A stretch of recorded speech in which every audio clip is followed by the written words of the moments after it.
So here's the close-up, what it should look like. You see the tensioner is all the way collapsed at this point, and you're gonna put this special tool in between that groove, and it's gonna slide over the plunger groove. So it has to be fully collapsed and look exactly like that.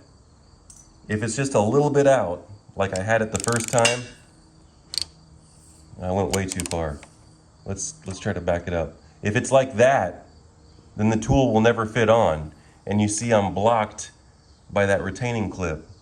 And that retaining clip at this point is completely seized in there. So I'm not gonna be able to collapse it or move it. I have to take the tension back off of it like this. Now I can collapse it with my clip, for instance. But I have to make sure that my clip also doesn't interfere with that guide rail and not let it come in all the way. So it's pretty tricky to collapse that tensioner. In this video, we're going to be talking about pinning the new style timing chain tensioner. The old style timing chain tensioner is garbage. You should be taking this case off and replacing it, so that's not even going to be discussed. The new style timing chain tensioner looks like that. And through the inspection plug, it's going to look like this. This is the whole idea of pinning this tensioner so you don't have to take this case off. Most of the time you're going to be taking the front case off anyway. There's only a couple scenarios I can think of why you would want to pin the tensioner. That's why I haven't really shown it yet. I did a video on one, but it's too difficult to show in the car how to pin this thing. So my example on this engine, it was like tapping, ticking, knocking. There was some kind of top end noise, and I had already just gone through this engine, but it was a budget repair. So I didn't replace the rocker arms, for instance, and typically the rocker arms are solid. Very rarely have I seen an issue with the rocker arms breaking. But in this particular case, one of the rocker arms, for some reason, one reason or another, had folded over on its side and broke. And I was able to pin this tensioner because the case was new, the chain was new, everything was new. First off, you want to make sure it's in time. We'll go over this again real quick, but you cannot take this top of the engine off, the camshaft tray off, without pinning the tensioner. Because if you take the top of the engine off the camshaft tray, that's the only thing that's holding the camshafts into place. This timing chain is still under tension with this tensioner. So as soon as you take the tension off the camshaft tray, the camshafts themselves are going to want to pop up like this, and it's going to push this guide rail out, and then you're going to be screwed. You can't push the camshafts back down and bolt them back down because this tensioner is already locked out too far. And then that's going to be a whole fiasco. So the other scenario I can think of, which probably won't apply to most people, is I've done a timing chain job before, and I had it a half tooth out. So I started the engine after everything was done, and the check engine light popped back up. I had a slight delay in crank. I had to hold the key in. And come to find out, whenever you take the top cover back off and roll the engine back around and look at it, you find out that you're half tooth off on timing. So it is possible. This is more advanced level. It's going to be pretty difficult for most, because if you're half tooth out, first off, you're not going by the links. It takes like 164 rotations of the engine to try to line the links back up anyway, but you would have to go by top dead center through the spark plug hole with the piston, and then you would have to see, we'll get there. I can't waste too much time going off on tangents, but the whole objective for this video is the easiest way to pin the tensioner. There's two different things that you can do. This is not in the service manual, how to do it like this. This can actually mess you up if you're not careful. You have to recheck your timing once you do it this way. They make another tool that I have that I'll probably show you in a little bit, where you have to take off this camshaft bridge, which is not a big deal, and you have to take off a couple of these bolts right here in between the block and the cylinder head, and it's a pry bar type thing that you push against this guide rail. but you still have to find a way to push this clip in on the tensioner. So the thing I came up with pushing the clip in on the tensioner is one of these binder clips.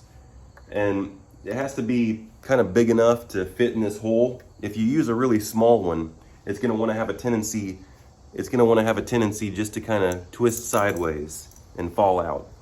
But if it's kind of big and large like this, it might stay clipped on here. The first step on pinning this tensioner this way is getting the engine in time first. So to get the engine in time, we're gonna line up our timing marks on our crankshaft pulley. And we have 2 notches. I might have to get you a better view if you can even see it. This one's marked right here. You're not gonna have a blue mark. This was something that a previous mechanic did. But there's gonna be 2 notches in this pulley. Those do not line up with the top. Those line up with the side. There's supposed to be a white line on the back side of this, and it's completely faded out. So we have to go by these side notches. And I already went too far because the white line is faded off the top here. So your best bet is to go by the actual physical notches in the side right here. And there's gonna be a little stamped triangle in the case. I'm touching it right now. That little stamped triangle is gonna look exactly like this little stamped triangle, and it's gonna line up with the physical notches. But also you can rotate this around until you find top dead center with a spark plug hole in the top. So for every 1 rotation of the crankshaft, there will be 2 rotations of the camshaft. We're top dead center on the crankshaft right now with our timing marks lined up on the pulley, but the top end is not timed. We have to spin the bottom crankshaft pulley over 1 more time. You see the remnants of that blue line. We have to spin the bottom of the pulley over 1 more time. Now our top marks are visible. So you want to make sure that your top marks are visible. And that's going to be where you want to mark it. You want to mark your links up top. And I can't cover everything. This is just the tensioner pinning. So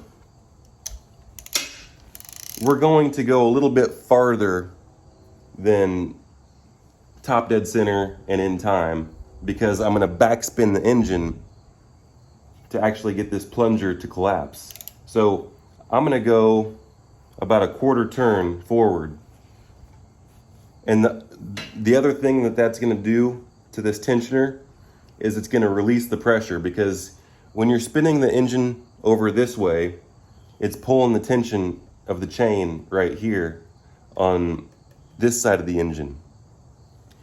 Now, a lot of service manuals and general knowledge of engines is you don't want to backspin the engine.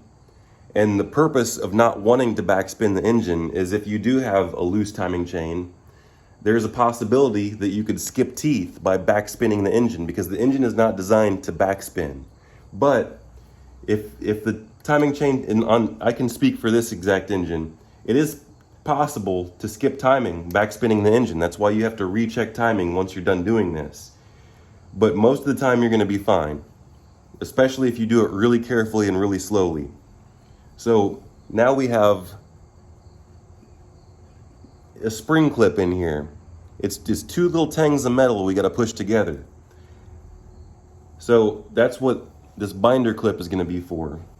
We're going to put the binder clip in here, spread it wide open. Remember, you're going to be doing this in the car, possibly even with the core support like this, not in service position.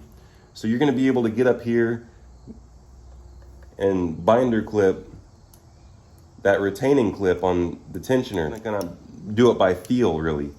Or maybe you get a little camera in there or something. But now we're going to backspin the engine slowly, really slowly backspin the engine. There we go. It's starting to push in. Starting to push in. It's still not all the way collapsed, and I went too far. Right there, it got all the way collapsed. So now I can take this clip off. And if you have one of these kits, or just save one of your, you should probably save this retaining clip, because you can use it as a tool if you ever replace one of these tensioners. But I just got this from my service kit. Now this will fit, and you have to make sure that it fits properly all the way on.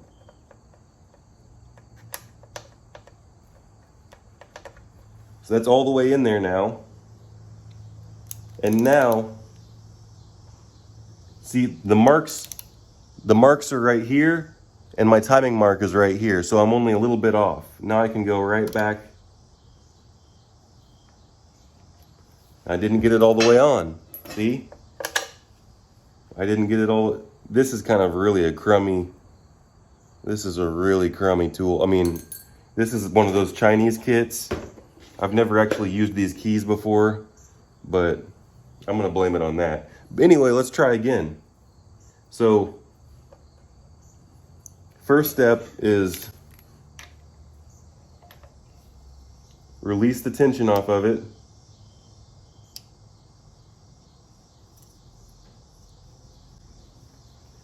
Now we're gonna clip the spring.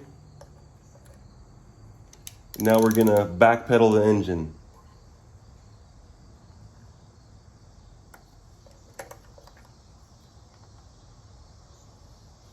All right. Now we're gonna put the tool in there to hold it into place. There we go. I heard that one clip in. Now we're gonna put it back into time.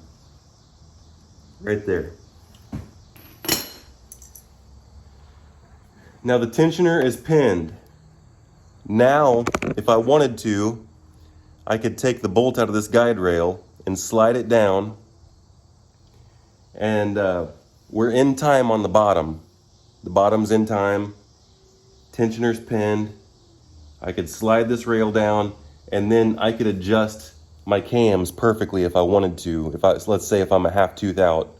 But also, before you take the camshaft tray off, you're gonna have to mark where the chain is. You're gonna have to put some paint marks on here, because you're gonna have to put it directly back on these links.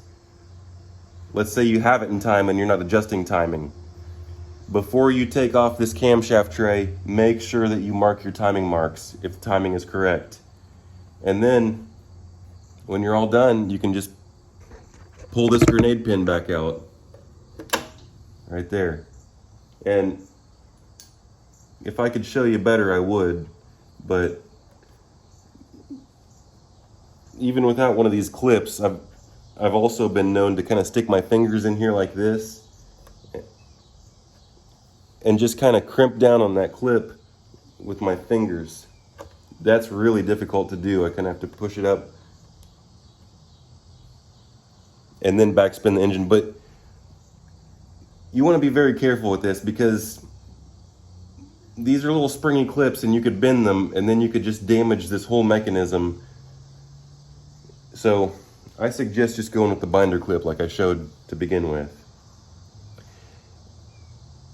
Now when that tensioner is fully collapsed and you remove this bolt and lower this guide rail, there's going to be slack on the bottom of this chain.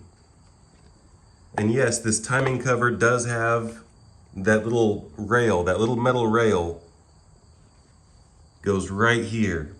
And it's supposed to hold that chain into place. But let's say that little metal rail isn't hugging good enough. And I got another story with this little metal rail actually. I've had a situation where this little metal rail was pushed up too far and I didn't know it. And I put this case on and I had a noise as soon as I started the engine, because that little metal rail was rubbing against my timing chain. And then I had to take the whole case back off just because of that little tiny metal rail. But anyway, it's possible that once you pin the tensioner and once you remove this guide rail down, you could bump a half tooth or something off despite that little guide rail holding it on there. If it's not exactly right, or you mess around too much, you could pop a half tooth off the timing chain on the bottom, and then your top marks will not be lined. Despite you putting paint marks on them and putting them back exactly how you found them, you could bump off a half tooth down here. That means once you're all said and done with whatever job you're doing, taking the camshaft tray off or whatever, resealing the cam tray, that's probably the most common job to do this on. That means you need to spin the engine over a couple more times, and you need to check your bottom timing mark, and you need to check your top timing marks, and that's for another video.